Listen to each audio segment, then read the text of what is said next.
Merci Seigneur pour ce jour que tu as fait pour toi, même pour que nous te glorifions, nous t'adorions, nous souvenions que tu es notre Créateur, notre tout en tout.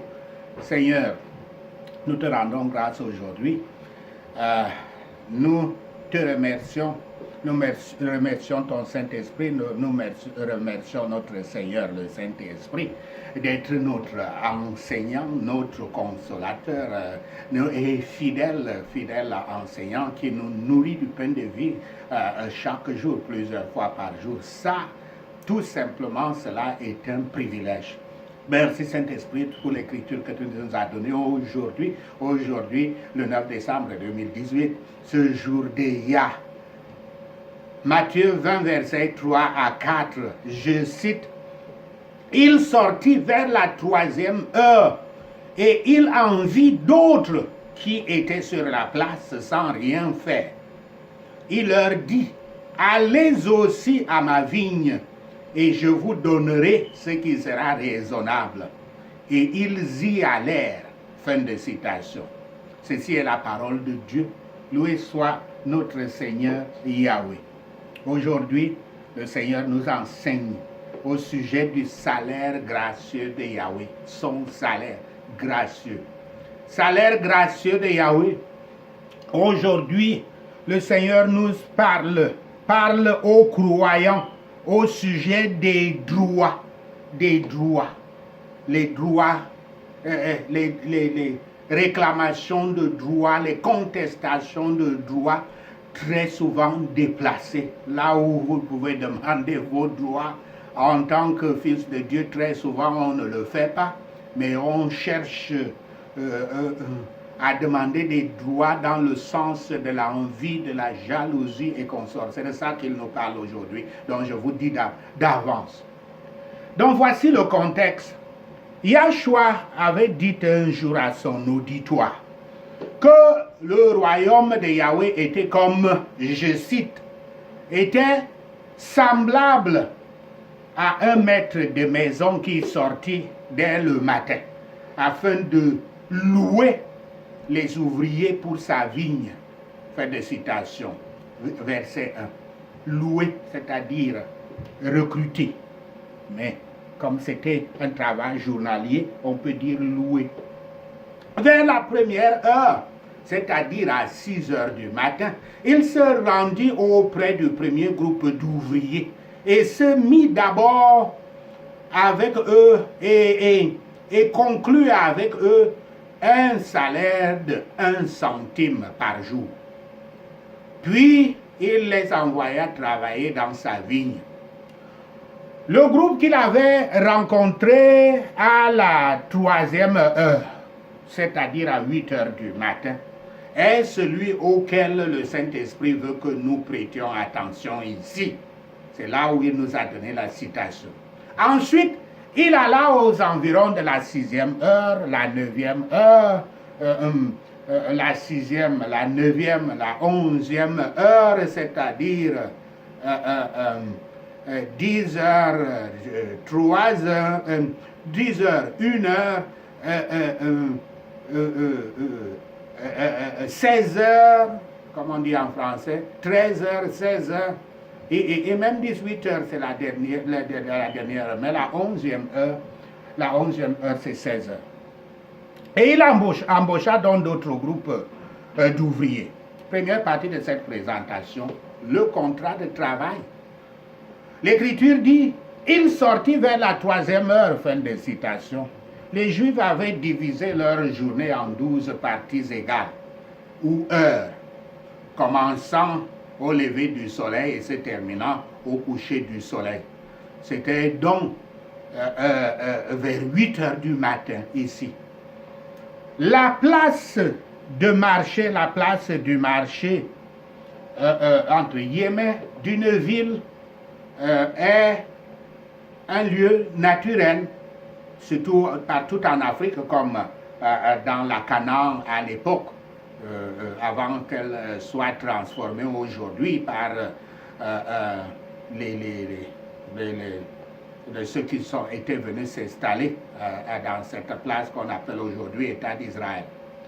Donc, partout en Afrique, La place de marché est d'une ville, est un lieu naturel où se trouvent des vendeurs et des acheteurs, très souvent une fois par semaine.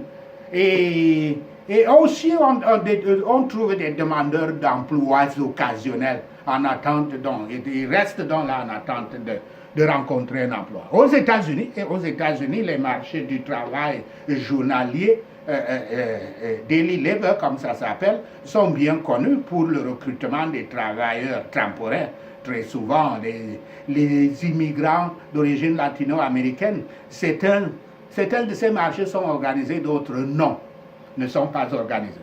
Dans le sens qui sous-tend la parabole, nous pouvons voir une référence à ceux qui comme Matthieu, dans Matthieu 9, verset 9, et les disciples appelés dans Matthieu 8, verset 19 à 22, avaient été appelés après les fils de Jonas et les fils de Zébédée, c'est-à-dire les premiers, Pierre et puis les gens, et l'autre, les fils de Zébédée. Donc, c'est comme ça que le Christ recrutait, on peut dire, les travailleurs pour la vigne de son Père. C'est comme ça qu'on appelle l'Église du Christ, la vigne de Dieu, la vigne de Yahweh. Pour les disciples appelés par Yahshua, ils doivent être comparés donc à ces journaliers, ce travail journalier. L'Écriture dit, et il en vit d'autres qui étaient sur la place sans rien faire. Fin de citation. Un endroit où les provisions sont vendues dans les villes ou même des villages. Il y a en Afrique des marchés dans des villages. Donc, ils étaient au chômage. Ils étaient peut-être, nous supposons ici, à la recherche d'un emploi. L'Écriture ne le dit pas. Ils étaient seulement sans rien faire. Bien sûr, nombreux sont ceux qui y ont recours et ce serait le lieu le plus approprié pour rencontrer des gens et trouver des employeurs. Mais ils n'étaient donc pas disposés à rester inactifs, mais attendaient un bon endroit pour trouver des employeurs, au cas où c'est le cas. Cela peut aussi se concevoir du monde, car un endroit rempli de monde et de grands... J'explique aussi, la place du marché peut se concevoir comme le monde, car un endroit rempli de monde et rempli aussi de grande méchanceté, et le monde entier est représenté en cela. C'est-à-dire un lieu de commerce et de trafic dans les choses du monde, de même que un lieu de plaisirs mondains et charnels, ainsi qu'un lieu de paresse aussi. Avant l'appel, les élus de Yahweh sont en ce lieu, le monde, place du marché, le monde. Et ils en sont originaires, ont leur conversation en conséquence dans cet endroit. Ici, le Christ est venu en personne. Et d'ici aussi, il a envoyé ses ministres, son évangile, pour les découvrir, pour que l'évangile les touche. Et par son Saint-Esprit et sa grâce, il les appelle aussi d'ici, cette place du marché, ce monde. De sorte qu'après, ils n'en sont plus, bien qu'ils y vivent corporellement, ils n'en sont plus. Ils sont des travailleurs à la vigne de Yahweh. Mais avant la conversion, ils font partie du monde. Et leur posture est alors oisive, étant paresseux, oisifs dans les affaires, ne voulant pas travailler et craignant un peu de danger ou de peine, passant leur temps dans les plaisirs charnels et ainsi vêtus de haillons et dans un état affamé et affamant. Mais le regard du Christ est sur eux. Il observe et prend note d'eux. dans cette position et cette situation désagréable.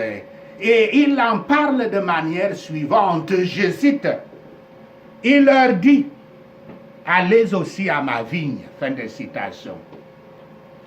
Il n'a mené, notez ici qu'il n'a mené aucune entrevue d'emploi avec nulle personne parmi eux. Il n'est allé seul à seul pour vérifier leurs qualifications, leurs compétences, leur expérience ou leur lettre de recommandation. Le chef de famille, le chef de la maison, ne leur a pas promis de salaire fondé sur le mérite et il a laissé tout à sa propre discrétion. Il ne leur a pas fixé le salaire d'un centime comme au premier groupe. Il n'a pas fixé. Il a laissé tout à sa propre discrétion. Il a laissé le soin de leur payer ce qu'ils voulaient comme une faveur non méritée que nous appelons grâce. Ceci exprime un appel de la grâce divine hors du monde, quand on sort du monde, c'est-à-dire quand on est dans l'église du Christ, qui provient donc de la grâce du Christ, de Dieu Yahweh, qui provient un appel qui provient donc de la simple grâce et de la bonne volonté, sans aucun mérite ni motif de l'homme, comme le montre ce cas. Car le maître de maison est allé voir ces hommes, et non pas que c'est eux qui sont allés le voir.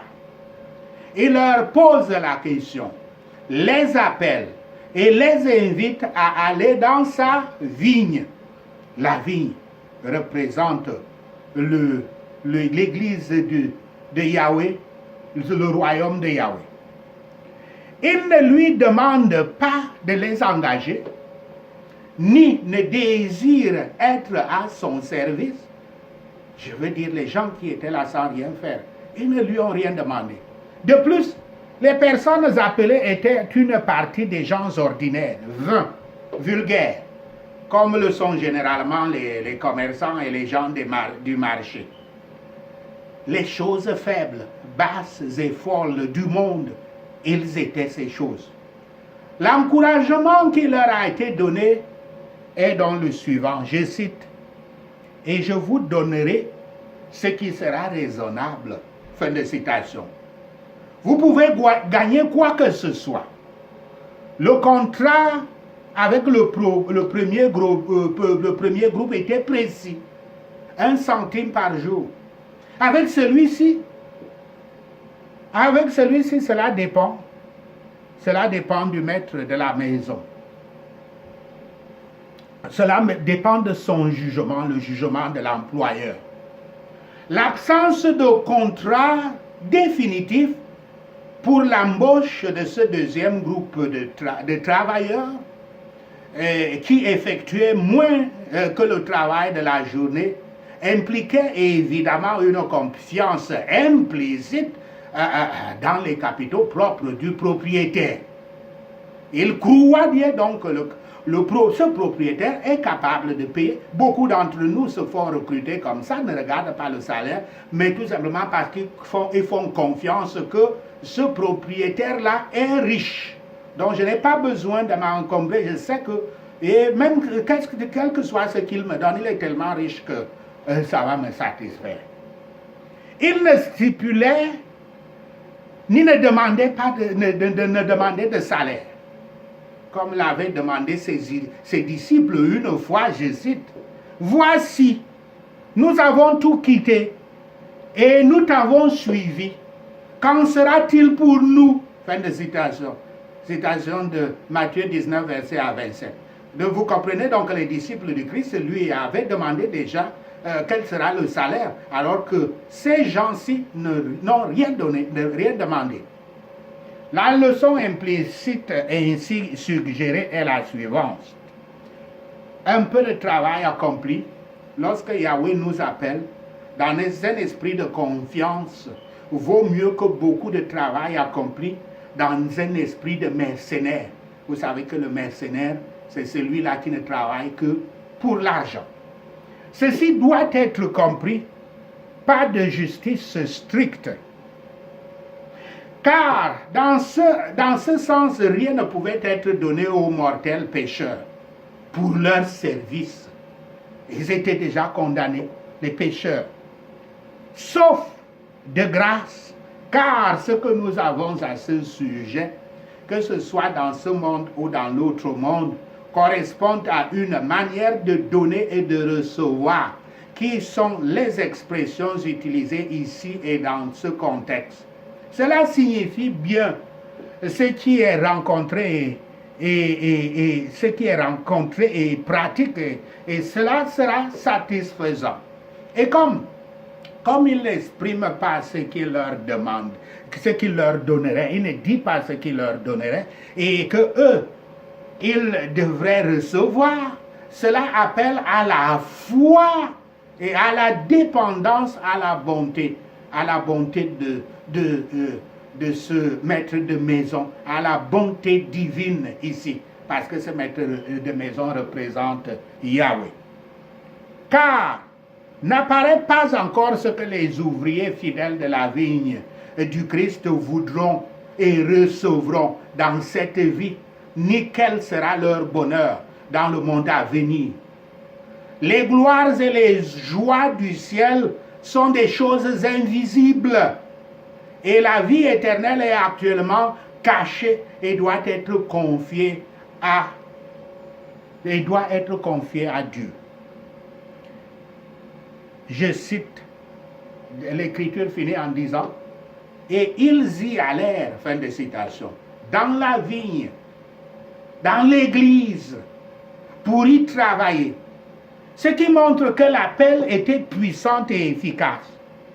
Ils avaient été puissamment touchés par lui, étaient à la fois enclins et disposés à le faire, et y allaient joyeusement, sans pouvoir se disputer sur leur travail et sur leur salaire.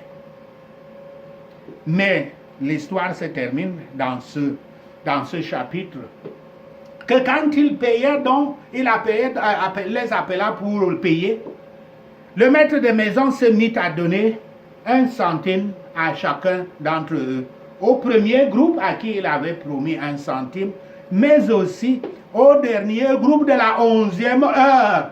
Il leur donna aussi 1 centime.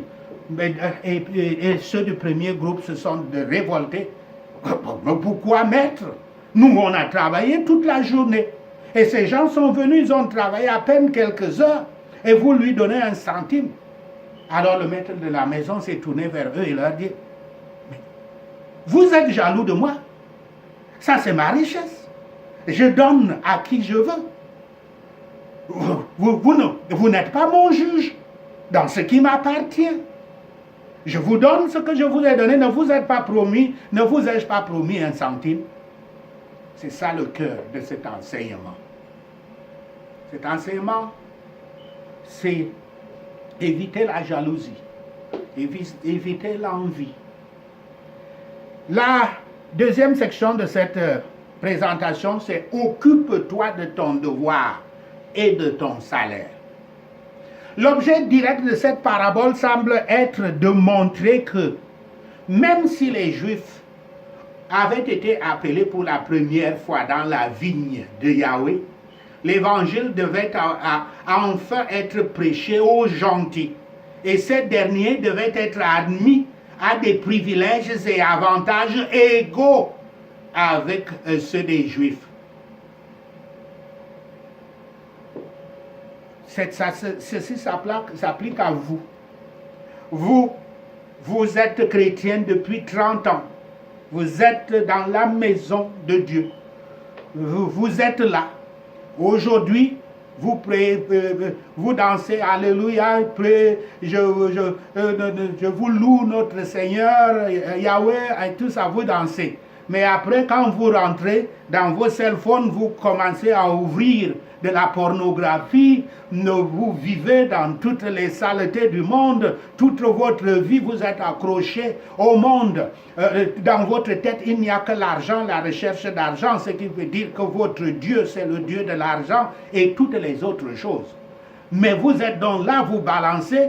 Quand vous avez déjà trop péché, vous venez donc à l'église en se disant que l'église va vous laver de ses péchés. Vous nagez comme ça.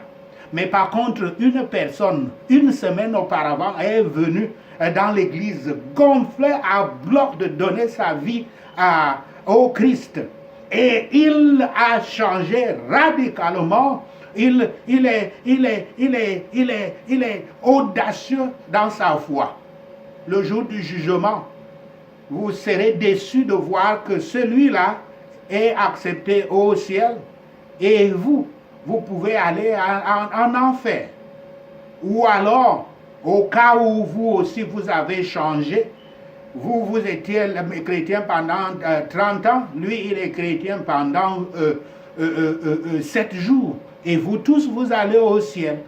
C'est-à-dire, vous obtenez un même salaire. Vous ne pouvez donc pas commencer à pécher à partir de là en étant jaloux, en l'enviant. Ce qui vous fermera les portes du ciel. La parole peut également être appliquée de manière plus générale et montre, premièrement, que Yahweh n'est débiteur envers personne. Il ne doit rien à personne. Deuxièmement, que beaucoup parmi ceux qui commencent les derniers et promettent peu en religion, parfois par la bénédiction de Yahweh, parviennent à beaucoup de connaissances de grâce et d'utilité. Troisièmement, que la récompense du prix sera donnée aux saints, mais pas selon le moment de leur conversion. Et c'est ça que j'ai donc commencé déjà à dire. Que c'est lui que toi tu es chrétien depuis 30 ans. Tu ne montres pas les fruits du Saint-Esprit en toi. Mais quelqu'un est venu pendant une semaine, il est complètement engagé en Christ et puis le Christ le oint du Saint-Esprit et commence à montrer les signes des saints en lui, guérissant les malades et toutes ces choses. Vous ne pouvez pas être jaloux de lui. Donc, cette parabole décrit l'état de l'Église visible et explique la déclaration selon laquelle le dernier sera le premier sera le dernier. Dans ces différentes références, parce que notre Seigneur Yahshua a utilisé plusieurs exemples pour répéter la même chose, que les premiers risquent d'être les derniers et les derniers les premiers au royaume de Dieu.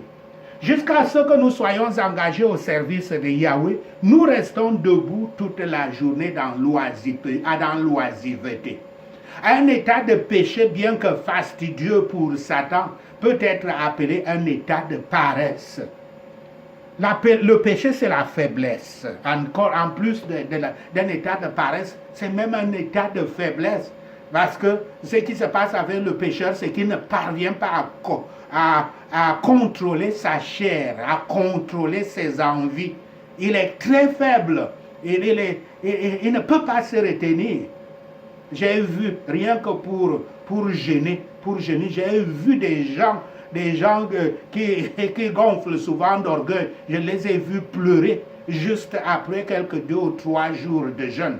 Alors que nous autres, nous arrivons parfois à 7 jours. Et quand je dis jeûne, je parle de jeûne à sec, sans eau, sans nourriture dans la bouche. C'est ça, le manque de contrôle. Ce sont des gens, les pécheurs sont des gens très faibles, très fragiles. La place du marché est le monde. Et de là, l'Évangile nous appelle. Il dit, sors de ce marché. Travailler pour Dieu n'admettra pas de bagatelle. Il faut le savoir. Et les faux évangiles qui sont là, qui vous disent prier seulement, de donner des ordres et vous allez recevoir les choses du monde. Ils vous perdent le temps. L'évangile n'est pas là pour vous promettre les choses du monde. L'évangile a beaucoup plus que les choses du monde pour vous promettre. Un homme peut aller au ralenti en enfer, mais celui qui ira au ciel doit être diligent. Le denier romain, quand j'ai appelé ici centime, ça s'appelait denier, ce que le Christ a promis, ce que le maître de maison a promis dans la parabole, c'est le denier romain. Il représentait cette pince d'un demi-penny anglais dans l'argent anglais. Ce salaire était alors suffisant pour le maintien d'une journée, pour nourrir une personne pendant une journée. Cela ne prouve pas que la récompense de notre obéissance à Yahweh est une œuvre, est basée sur nos œuvres, nos travaux, ou bien que c'est une dette. Quand nous avons tout fait, quand nous aurons tout fait, même avoir accompli tous les efforts que nous faisons pour Dieu, nous sommes toujours des serviteurs non rentables à ses yeux. Il faut que nous nous considérions ainsi, que nous ne disions jamais que nous, on a beaucoup travaillé pour l'Église là, dont nous méritons ceci. Un véritable chrétien, un saint, n'est pas là-dedans. Il se considère toujours comme un serviteur non rentable aux yeux de Dieu. Mais cela signifie qu'il y a une récompense devant nous, mais que personne, sur cette présomption, ne se mette à renvoyer sa repentance, jusqu'à ce qu'elle soit vieille, jusqu'à ce qu'on soit vieux et qu'on soit mourant sur un lit. Certains furent envoyés dans la vie à la 11e heure. Mais personne ne les avait engagés auparavant. Les gentils sont entrés à la 11e heure. L'évangile ne leur avait pas été prêché auparavant. Ceux qui ont reçu les offres de l'évangile les ont faites à la 3e heure, les ont reçus à la 3e heure ou à la 6e heure, et beaucoup avaient refusé l'offre. Ils n'auront rien à dire à la 11e heure, car ils ne peuvent pas dire personne ne nous a embauchés. Et c'est le cas des Juifs, et c'est le cas de beaucoup de croyants qui ont reçu l'évangile, qui ont entendu l'évangile, mais qui ont rejeté. Par conséquent, ne découragez personne, mais éveillez chacun. Rappelons-le que le moment est maintenant. Le moment acceptable, c'est maintenant. C'est maintenant où je vous parle là, que vous devez décider commencer votre repentance et commencer votre changement complet de la vie pour vivre en Christ, pour vivre une vie de justice, une vie de vérité, une vie de confiance en Dieu Yahweh. Les richesses de la grâce divine sont murmurées à haute voix parmi les orgueilleux pharisiens et les chrétiens de nom. Il y a une grande propension à penser que nous avons trop peu et que d'autres en ont trop en matière de marque de la faveur de Yahweh. Il y a des batailles qu'on a vues ces derniers temps dans des églises. Les gens prenaient même des fusils dans des batailles. Parce que les batailles, c'est quoi? C'est fondé pour qui doit diriger l'église. Et quand il y a dans ces batailles, c'est des batailles d'argent, parce qu'on veut contrôler les offrandes et les dîmes. Il y a donc une grande propension à penser que nous avons peu et d'autres ont trop, et que nous en faisons trop et d'autres très peu dans l'œuvre de Dieu. Mais si Yahweh donne grâce aux autres, c'est de la bonté pour ces autres et non pas une injustice envers nous. Les mondains charnels, les gens du monde qui vivent de la chair, s'accordent avec Dieu pour leur argent dans ce monde et choisissent leur portion dans cette vie. Les croyants obéissants s'accordent avec Yahweh pour leurs centimes dans l'autre monde, pour leur denier dans l'autre monde, et doivent se rappeler qu'ils en ont convenu ainsi lors de leur conversion. N'avez-vous pas accepté de prendre le ciel comme votre portion, comme votre tout? Chercherez-vous le bonheur dans la créature, les choses de la terre, la créature qui est temporaire et qui périt? Yahweh ne punit pas plus qu'il ne le mérite, plus qu'on ne le mérite, et récompense chaque service rendu qui lui est rendu.